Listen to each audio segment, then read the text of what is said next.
Alright, what's going on, guys? Trev back again, here to bring you another video. This one's going to be doing another Walking Dead discussion topic video for today, going into the second half of The Walking Dead Season 7. In this one, we're going to give our thoughts first on whether or not we think that The Walking Dead is dying.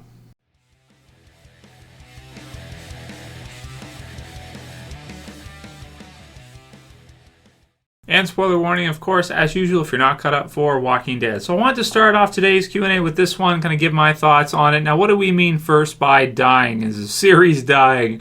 And this mostly applies to the TV series, but also a little bit to the comics as well, too. But even though we've got a new issue of The Walking Dead hitting on Wednesday this week, so a heads up for that. The review will be posted for 163 on Wednesday. So pretty excited for that, and I'm pretty much always excited for Walking Dead. You know, obviously, favorite series of all time. Been doing videos on it since before the TV series started for over 7 years, and you know, have got a pretty good feel for where the hype is at and the buzz for the series, and you know, at any given time, which parts people are really into it, which parts people are not so into it, and are kind of not feeling it. So going into this half, the reason why I wanted to do this video is after reading through some of the descriptions for this second half that we've got from Denai Guerrera and other people in interviews, Lenny James, you know, even Andrew Lincoln's had one recently, where they kind of give their thoughts on the second half season and what's been going on with the show. We've had the discussions about the violence question and the possibility, as Gayla and Hurd said, of them kind of drawing back a little bit with regards to the violence, and then that kind of being, you know, kind of denounced or sort of muddled up a bit, because then showrunner Gimple and Scott Gimple and Greg Nicotero said no, they're not going to be. And you know, there's been a lot of stuff going on with the show. Also, add on to that the fact that in the first season, the first half season of Season 7, so the first half of Season 7, we see the ratings go from 17 to around 10 or 11, roughly, when it ends. So, a lot of things have happened this year. It's been different for Walking Dead this year, I think, than any other season we've ever had, and each half. So, going into each half, this time, going in the second half of The Walking Dead Season 7 versus all the other halves we've had prior, usually I am really amped for the season. I'm really, really excited for the season, as I always am, because as you guys know, I'm one of the biggest fans of The Walking Dead that there is, probably in the world. You know, I send in my, I think we're Talking Dead. You know, probably never gonna, you know, get that or even be questioned for that. But you guys know, I'm a huge fan of the series. Like I said, been reviewing it since before the TV series started. Uploaded my reviews for the comic book series before that 7 years ago. Now that we're into Season 7. So, going into this half. So going into this half is a lot different from the prior halves that I've seen, you know, since Season 2. Season 1 didn't have a second half. It was all straight through 6 episodes. But Season 2 onward, going through the show, every half season, as we ended at the half, we were getting ready to come back with the second half. Every time, really stoked, really excited. We've got 2 weeks out until the premiere, February 12th, for Season 7 second half. So usually really excited. Season 2, after Sophia in the barn, really, really excited for that second half to see what was going to happen with Shane and everybody else, and it ended up being an incredible half. Season 3, the stuff with the governor, had kind of a cliffhanger with Merle and Daryl there. Not sure what was going to happen. And really exciting stuff happening there. Season 4, after Too Far Gone, really excited to see where the series was going to go after Too Far Gone. Season 5, after the death of Beth, pretty crazy mid-season finale with Coda, because you're going to see what's going to happen, where the group was going to go, what happened, what's going on, stuff with Tyrese coming up. And then Season 6, of course, was maybe the most exciting ever with the second half, because we knew Negan was coming, and we had No Way Out coming. It was just really incredible from the previews and everything that we had.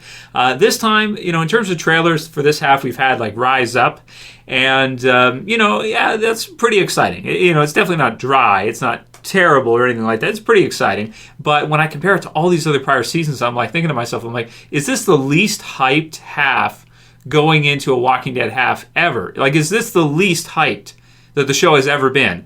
And for me personally, I'd have to say it is. I mean, I'm still hyped. I'm still excited for it. But usually I'm just buzzing to see the episode. Like when Season 7 premiered with the Negan kill, of course, the double kill, I was so buzzing I couldn't contain myself. So we'll see what it's like in 2 weeks when we're getting close to, you know, episode 9 for The Walking Dead. But right now, it feels really way different than how it's felt the prior seasons, almost every season going through, because usually I'm like, really excited to see the seasons and really hyped, and it's, just, I can't wait to make videos with you guys and talk with you guys about it. But lately I've been seeing a lot of stuff where people are like, oh, the show's going downhill, this is this is happening, that's happening, now the violence thing, and it's just too much, and the bottle episodes and all this stuff, and the first half was slow stuff, and oh man, it's getting a bit negative for sure, and I'm not afraid to tackle questions like this in this one. So personally, do I think the show is on its way out? Do I think it's dying? No, I don't think so. No. So I'm saying no,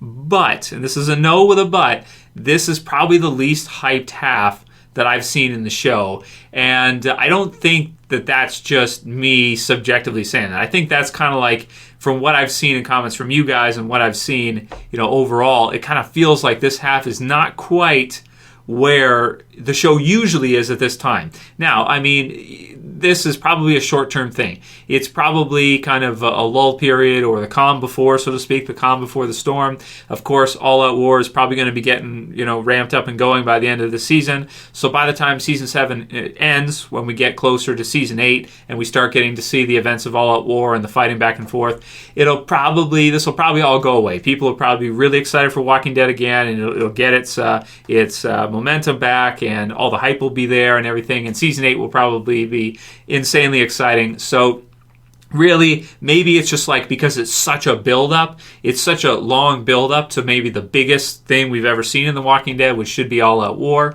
that it kind of feels that way right now, but it'll get its steam back, and by the time this season ends, it should be incredible. I think the difference is really, this season compared to others is because, like, when you look at the episodes that we're getting started and getting ready for, the story is kind of it's a larger story. So, with many more characters and many different communities. So what we're gearing up towards takes longer to get it going. So it's kind of like a semi-truck, if you will. It's wolf style, right, in Alexandria, right? So, it takes a while for that thing to get its momentum going. But then once it starts going, oh man, frickin', it can, crush through things, right? Easy, like just boom.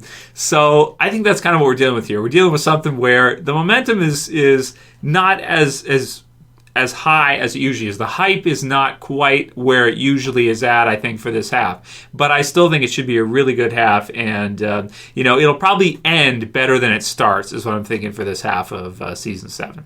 But definitely write your comments below, because that was the intention of why I wanted to do this video too, is I want to see what you guys have to say about this.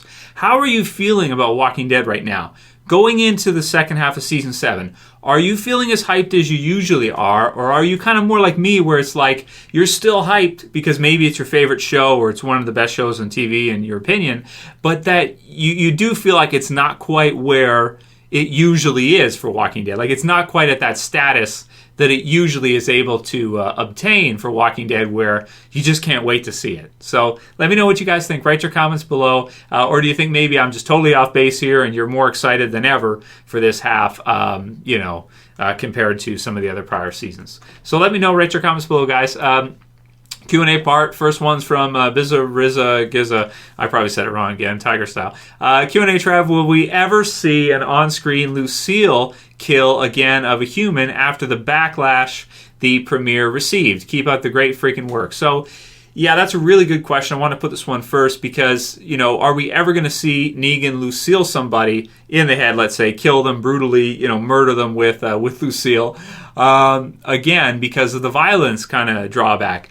And I'd have to say, probably not, to be honest. We probably won't see that. I mean, we might see one that could be along the lines of what happened with Abraham, where, you kind of see it, but it's not like, it was brutal the first, but then once you see Glenn after and you see the eyeball pop out and the zoom in and everything like that on Glenn, it's like, oh shit. And the fact that they actually cut out certain parts of the Fat Joey kill from Daryl, that would tell me that we probably won't see, like a really brutal Lucille kill like we saw with Glenn. More, if at all, more like what we saw with Abraham or something like Fat Joey, which, again, that's part of why I kind of wanted to do this this first topic for the video, because it kind of feels like without the violence, that's kind of what you need for us to take it, 100% legitimately. So I don't know, man. That's tough. We'll see if we ever see a huge Lucille zoom in close kill again. We probably will see something,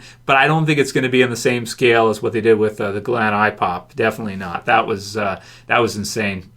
Chance next says, I think the Whispers would be best introduced during the last scene of a season finale, 8 or 9, where we see a bunch of walkers and they zoom in on them as the audience can actually hear and see them whispering to each other, and then cut to black. Wouldn't that be amazing? Every viewer who doesn't know about the Whispers will be like, holy shit, walkers can talk now. And that's a great thing to bring up, because I pretty much forgot about that whole kind of feeling being in there of not being sure. I remember in the comics when they first did that and you weren't sure if like zombies could talk or if it was a group. I was pretty sure right away. I'm like, okay, it must be a group wearing skins, right? But at the same time, we weren't like, it wasn't like 100%. It's like, would they go there? Or is there walker evolution? I don't think so. So yeah, but that's going to be really cool, and I really like your idea. Kind of something like what happened with Michonne in season 2. See, that's how you hype the next season, where it's not exactly a cliffhanger, but it's something. Well, they kind of did it this half too, with the girl watching, or whoever it is, the goggles watching, Aaron and Rick, and then watching Alexandria. So they kind of did that, but it wasn't like, it was okay. I guess it was decent, but it would be really cool to see something like what you're talking about, which would be similar to what they did with Michonne in the season 2 finale. That was really hot, and then everybody was like, I can't wait to see the prison. I can't wait to see Michonne in season 3. Yeah, absolutely. Hannah Sharp says, hey Trev, first just want to say thanks for all your hard work. I'm loving these daily videos and really appreciate the time you put into making them. Do you think Daryl could end up hiding out with Carol at her new house? Surely Negan will find him if he stays at the hilltop, or if he goes back to Alexandria. Would like to know if you think this could happen. So that's a really good call out, because I hadn't really thought about that, but that might be the best spot for Daryl to go, because that's somewhere where Negan would probably never check. You could have Carol there as well, who's kind of off the radar already. She's not on the Savior's radar of them knowing that she's there. So she could cover for him, even if they did find the place. That might be a really good spot. Plus, of course, they're close. So that would be a really good spot to see him hide out at. Some people brought up the sewer at Alexandria. He could live in the sewer. No. Like a Ninja Turtle. Daryl, speaking of Ninja Turtles, Lenny James, right? Daryl's going to become a Ninja Turtle. He's going to live in the sewer. No, I don't know. I'm just kidding. I'm just kidding.